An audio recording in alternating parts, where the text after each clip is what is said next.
who police say was shot by her ex-fiance last night, had to have brain surgery today. Family says Lynn Herriott was shot 6 times before the man turned the gun on himself and attempted suicide. Police identified him as 58-year-old William Chase Jr. Police say he also goes by the name Dexter Levin. He was out on bond after being charged with aggravated domestic violence and kidnapping in February. Channel 4's Nicole Snyder joins us live from UF Health, where both people remain tonight. Nicole? Ken, Lynn Herriott is in critical condition here tonight, as well as the man who police say tried to shoot her to death. Her family tells us she knew he was a dangerous man, and even this paperwork shows that she had a restraining order against him earlier this year after they broke up, but it just wasn't enough to keep him away.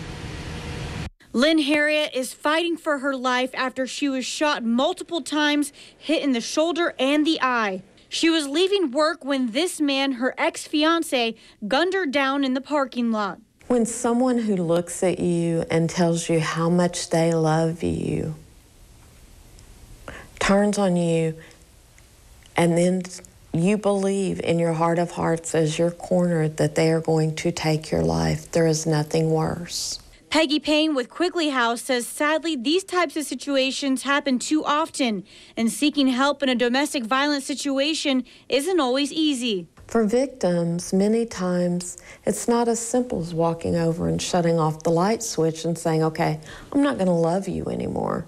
Payne says even though it appears Herriott did everything she could to escape danger, there's nothing to stop a determined perpetrator who will break the law. For orders of protection, they're only as good as the person that it's against. Records show Dexter Levin is a former police officer from Connecticut, and he was self-employed in Clay County. Our News4JAX crime and safety analyst Gil Smith says it's hard to tell if Levin's background in law enforcement could have fueled the fire to his behavior.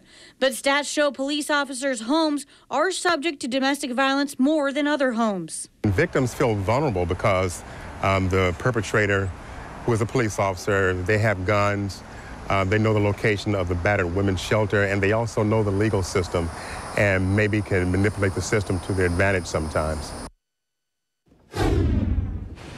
And when we talked to Herriott's sister, Natasha, earlier today, she said her sister did have brain surgery here, and when she saw her, she was just unrecognizable, so it's a very hard time for her. Also, that she is just praying for her, that her sister pulls through this very difficult time. For now, reporting live at UF Health, Nicole Snyder, Channel 4, the local station.